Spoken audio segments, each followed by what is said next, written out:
I'm Piyali Ray. I'm Chief Executive and Artistic Director of Sampad, South Asian Arts and Heritage, based in Birmingham, work across the UK and some international projects. Hi, this is Anandita Khan. I am a performing artist and a dance choreographer from Dhaka, Bangladesh.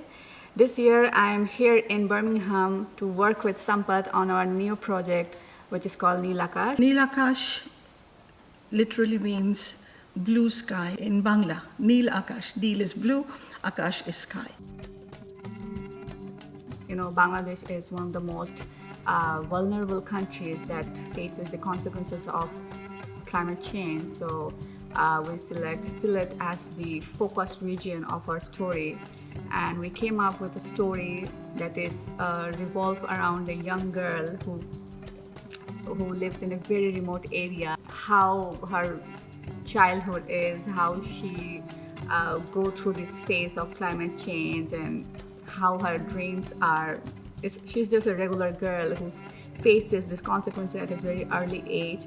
So Neel Akash is a very emotional and also very relatable to many Bangladeshi young girls.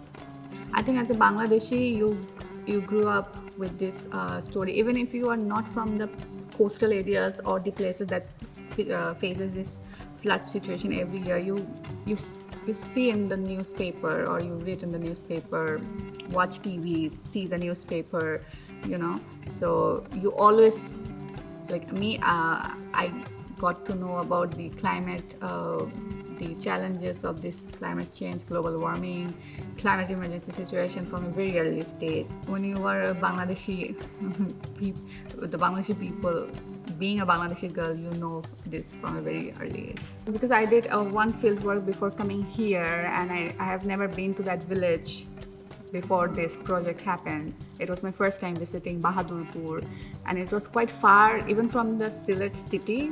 So you have to go to Sunamganj first. It's a 2-hour drive from Sylhet. Then you have to take an auto. It's again a 1-hour journey. Then you take a boat from there because there's no road that connects the union, the Bishambhapur union to Bahadurpur. So it's a long journey. It's a very long journey, and boat is the only way you can go there. And because I have always living in the city, so I felt very privileged by visiting the village, because the hardship they go through every day is beyond my expectation.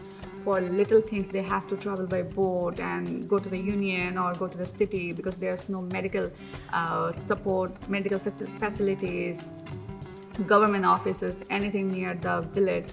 And there's only one primary school, so the kids can't do for higher education. They also have to move from their house, which is very expensive, and they don't have, most of them do not have any boat of their own, which is again make it very expensive to have. So yeah, the story originated from Bahadurpur that we created, and it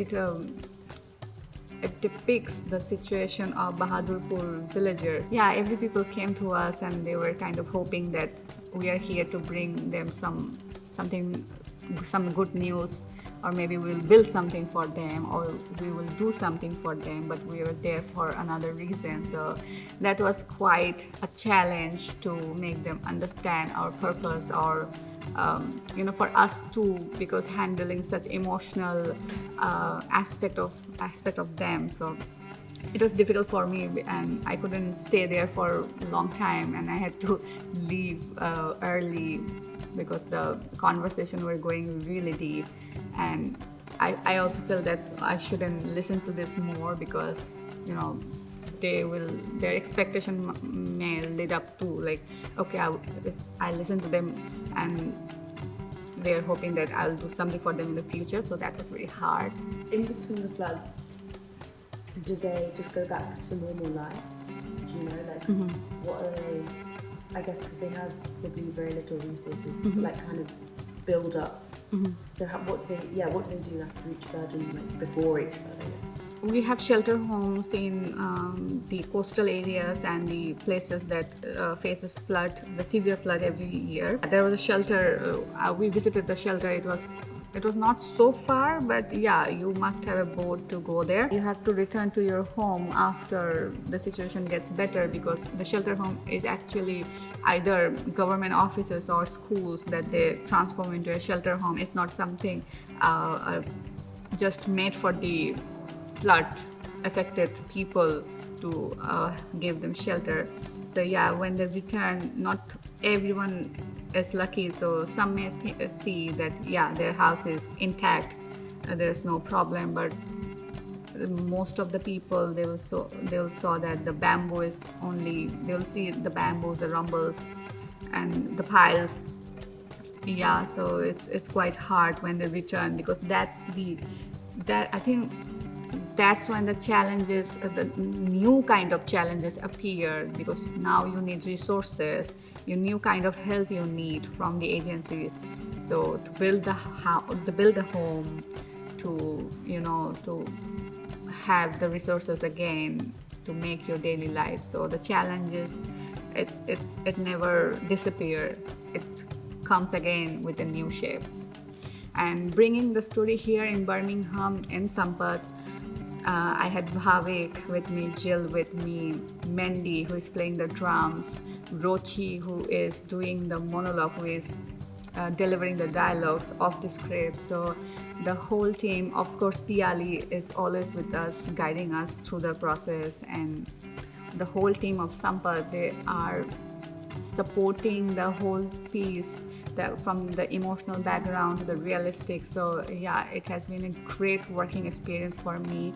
Hi, my name is Mendy Singh. I'm a tabla player, and I will be performing and playing the tabla on this production, Neel Akash. It's been a joyful experience, and co-creating with Anandita, the dancer. It's been delightful in the sense that from the moment I met Anandita, we had a harmonious conversation, and I felt that this conversation continued through the art form. So it's been very natural and organic, the process. So I look forward to the final performance. The rain had stopped. We returned home. My name's Rochi Rampal. I'm an actor, and I've joined the project to perform the story that's been created through the research that's been done for the project. I've joined the project at a later stage, so the dance and the blur has been kind of in progress and created in advance of me joining. And what's been really amazing is how I think kind of cohesively we've all kind of been on the same page with each other even before we met about how we might look at blending the different modes of storytelling. What role does the arts play in the fight for climate action? I think climate action is an international issue that has been picked up by many, many agencies and organizations and governments across the world now. It is something that we cannot ignore or avoid. It's something that has to happen. That is very clear. But what arts does, it presents the narratives, the stories in a fashion, and has the capacity to tell the story in an interesting way so that people actually get to the emotional impact, not only the physical impact, but the emotional impact that can have, climate action can have on people's lives. I couldn't. There wasn't space. There wasn't space. There wasn't space. What's next for Neel Akash? Now, at the end of the second week, I feel much more clearer and really excited and quite confident that we need to develop this into a clear education project that can go to schools in Birmingham, across the UK, and hopefully in Bangladesh in future years.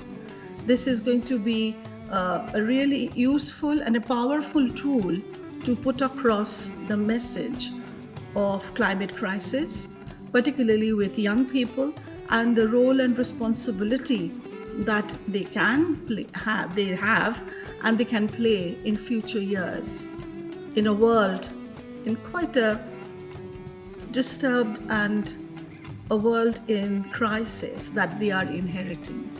Hello, my name is Gillian and I'm the Learning Manager for Sampad. I've been brought onto the Neel Akash project to explore working with children in schools and seeing how we could develop it further. As part of the research and development, we went into a school, Yardley School, and we worked with a group of children from the ages of 8 up to 11. The young people who are from Bangladesh really, or from Pakistan or from that diaspora, really felt that they were being represented, that they had something to say, and their body language changed. And we found this throughout the piece. Other children really, it was the new thing to them. It was something they didn't know anything about. And that was interesting to them and engaging in different ways. And I think this is a sort of project that covers a lot of things in a short amount of time. Everyone can respond to that kind of thing, that it's about family, about loss, about moving, about finding a way. My name is Shubhana. And this was my story. But it could be anyone's. I think when I was in school, we were talking about climate change, global warming. By this year, this will happen, the prediction and all of it. But I think for the past 2 or 3 years, I think we are actually in it, because every year it has some new phenomenon, new effects, new events. So yeah, we are already started watching it, having it. So I think it's past high time. We used to say it's high time we should do this. So I think I would say it's past high time. And awareness, of course, we need more and more awareness in schools, in colleges, maybe through, it could be the dimension of the awareness could be anything. It could be a performance, it could be a play, a drama that will easily connect the younger people, because when we watch a drama or a performance, it leaves a very long impact on us. We remember it for a very long time. So I think that way we could build more awareness into people in a very quick way. We can engage more people into it, and this is past high time. We must work on it.